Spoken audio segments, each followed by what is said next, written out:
While I was reading the Whole Cake Island arc for my next One Piece video, which I have finished and that video is coming soon, a certain other series that I'm a fan of and have been reading week to week for a good while now finished its most recent arc. That series of course being My Hero Academia, and that most recent arc being the Meta Liberation Army arc. I decided I wanted to make a video about this arc in particular for a few reasons. The first and probably most obvious reason is that this was quite an interesting arc for My Hero Academia, as it's very different from pretty much everything that came before. The second being that this was the first arc of My Hero that I read entirely as the weekly chapters were coming out, and I figure that adds another perspective to discuss. And the third, and probably most important reason for me being that I just freaking love My Hero Academia and I want to make videos about it, and I figure this is a great place to start. Oh, by the way, for those who are new to my videos, I usually show gameplay from a game related to what I'm talking about as background footage, just so there's something to look at. Usually for my One Piece videos that means Pirate Warriors 3, but for this video I'm using My Hero Wants Justice, so that's what you're seeing in the background if you were curious. With that said, let's dive in by starting with some background information about this particular arc. As the 16th story arc of My Hero Academia, the Meta Liberation Army arc spans 23 chapters, which came out in Weekly Shonen Jump between March 4th, 2019 and August 26th of the same year. These 23 chapters tie it with two other previous arcs as the third longest arc in the series up to this point. Third only to the incredibly divisive Joint Training Arc's 24 chapters and the massive, at least for My Hero Academia, Shihisaki arc? AKA the Overhaul arc. So this is a pretty hefty amount of story we're dealing with here in the grand scheme of the overall narrative. Following the aforementioned Joint Training arc, the focus shifts from our main cast of UA students to the League of Villains and highlights what the League has been up to since the events of the Overhaul arc. Horikoshi even titled Chapter 220 My Villain Academia and jokingly kept that as the title for the series, which I thought was a great touch. Now then, let's start digging into the story of this arc. The arc starts off with a couple of chapters that highlight Bakugo and Todoroki finally getting their hero licenses and making their heroic debuts. These chapters also introduce us to the main antagonists of this arc, the president of the Detnerat Company, Rikiya Yotsubashi, who is later revealed to be the Grand Commander of the current-day Meta Liberation Army under the codename Re-Destro. We're also shown that the Meta Liberation Army has captured Jiren in order to get information on the League of Villains. All in all, these first couple chapters do a great job in introducing us to Re-Destro and setting up a potential clash between the Liberation Army and the League. Starting with Chapter 220, the focus then shifts to the League of Villains, and for the next few chapters, we get an idea of what they've been up to since the events with Overhaul. These flashbacks happen from Spinner's perspective, which at first I wasn't super excited about, but very quickly warmed up to. I think it helped that these flashbacks start with the League utterly decimating the My Hero equivalent to the KKK, which had me cheering for the League. That is certainly not something I ever expected to happen, but it kinda ended up being a theme for a lot of this arc. These flashback chapters mostly involve the League meeting Gigantomachia, as well as All for One's doctor, the latter of whom agrees to support the League if they can get Gigantomachia to recognize Shigaraki as a true successor to All for One. This part was great because it properly introduced us to Gigantomachia and All for One's doctor, who looks suspiciously similar to the doctor who told Deku he was quirkless at the beginning of the series. What's up with that, Horikoshi? Interesting. Anyway, it also gives context for Dabi's appearance with the high-end Nomu during the Pro Hero arc, which was neat.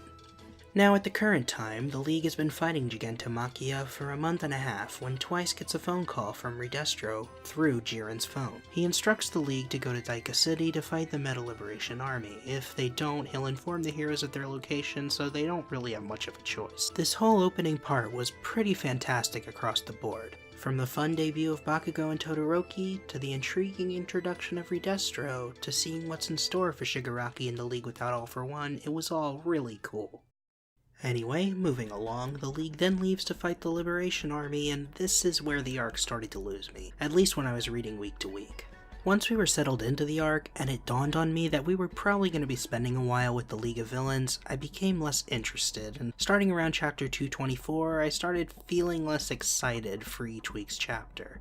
I would definitely still read them, and it's a testament to the quality of this arc that despite that lack of interest, I would still enjoy reading pretty much every chapter. I just wouldn't think about the most recent chapters, and I wouldn't speculate about what would happen next during the week like I did for the earlier chapters. And this feeling lingered until around chapter 233. That being said, the chapters that got me the most excited in this action-filled middle section of the arc were the chapters that contained flashbacks for Toga and Twice, as well as the chapters with Dabi versus Geten? I enjoyed these chapters the most because they fleshed out these characters more, to the point that I actually started to really enjoy Toga and Dabi, who I wasn't a huge fan of previously. I've always really liked Twice though, and his chapters just made me love him even more. Like I stated previously, this part of the story I was pretty lukewarm about when reading week to week, but binge reading the entire arc once it was finished, I actually really enjoyed this section a lot. I do think reading it in that way made the whole bigger picture click a lot more for me than it did reading weekly. Also, binge reading this part and knowing where it was going, I was able to appreciate the hints towards Shigaraki's big flashback a lot more. Speaking of that flashback, let's talk about the next part of the arc, which is the fight between Shigaraki and Re-Destro. The first thing I want to talk about with this fight and Shigaraki's flashback during it is the art. Horikoshi has always been a strong illustrator, and he's only improved as the series has gone on. That said, this arc he really dialed up a lot of the art to an 11, making for some real spectacle out of the use of both Re-Destro's and especially Shigaraki's quirks. While I think every aspect of this final part of the arc works, the art really does add a lot to my enjoyment of it. The Shigaraki flashback in particular was really elevated by the unsettling artistic choices Horikoshi made in depicting it. The panels where Shigaraki's mother reaches out to him only to crumble away, and the panel where he's smiling when he kills his father are incredibly effective at conveying the horror of both Shigaraki's quirk and his messed up disposition respectively. I'm incredibly curious as to how Studio Bones is going to animate this flashback when the anime eventually gets to this story arc. As for the story of this flashback, I think it added a lot to my opinions about Shigaraki as an antagonist. I'll be honest, up to this point I wouldn't have really called myself a fan of Shigaraki. I didn't hate him by any means, it's just that when comparing him to a lot of the other antagonists in the series, he really didn't hold a candle to them for me. The reveal that he was Nana Shimura's grandchild did nothing for me when All For One revealed it during his fight with All Might, and his personality left a lot to be desired, especially towards the beginning of the series.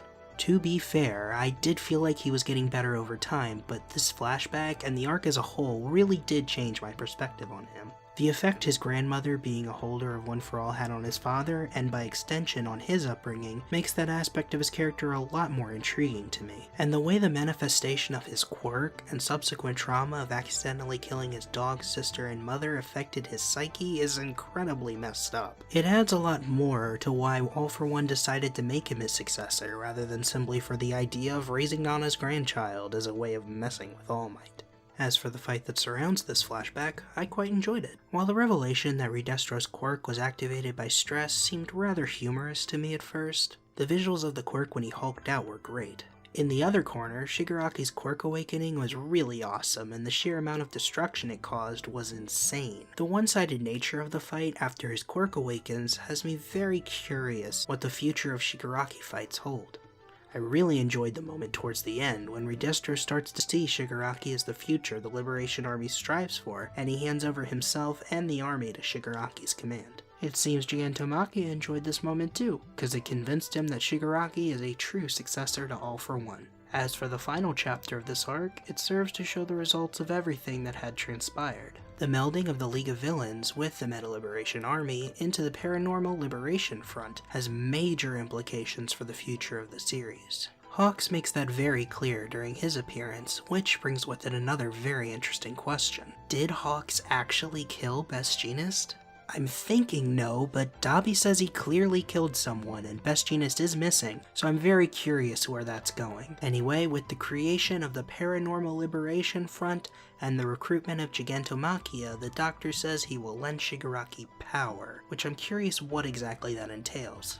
All in all, a fantastic final chapter. So to end with my overall thoughts, if you had asked me my opinions of this arc when I first read chapter 240, I probably would have said it was an overall good arc, with a strong opening and an amazing end section, but with a slower, weaker middle portion. Now, after rereading the entire arc for this video, I think it's a great arc that does a good job fleshing out most of the League of Villains while also adding a lot of interesting story elements. I do still have a few issues with it though. For instance, I wish Compress got some of the spotlight because it felt like he was left out for pretty much the entire arc. Re-Destro's underlings were kind of uninteresting for me, and I hope they get fleshed out in future arcs. But overall, my thoughts about this arc are very positive, and the recent chapters are leading me to think the next arc could be even better. Anyway, thank you for checking out the video. If you enjoyed it, make sure to give it a like and let me know in the comments. While you're down there, be sure to let me know your thoughts on the Metal Liberation Army arc. I'm thinking about making more My Hero videos because I'm very excited about the future of this series with the current arc and the start of Season 4 of the anime, so if you could let me know what other My Hero topics you'd be interested to hear me talk about, I'd greatly appreciate it. In the meantime though, if you want to hear more from me, you can follow me on Twitter where I do tweet about My Hero, among other things. Oh, and before I forget, if you're a fan of my One Piece videos, I'm working on my Whole Cake Island and Reverie video, so you can look forward to that. With all that said, I'll see y'all next time for another video.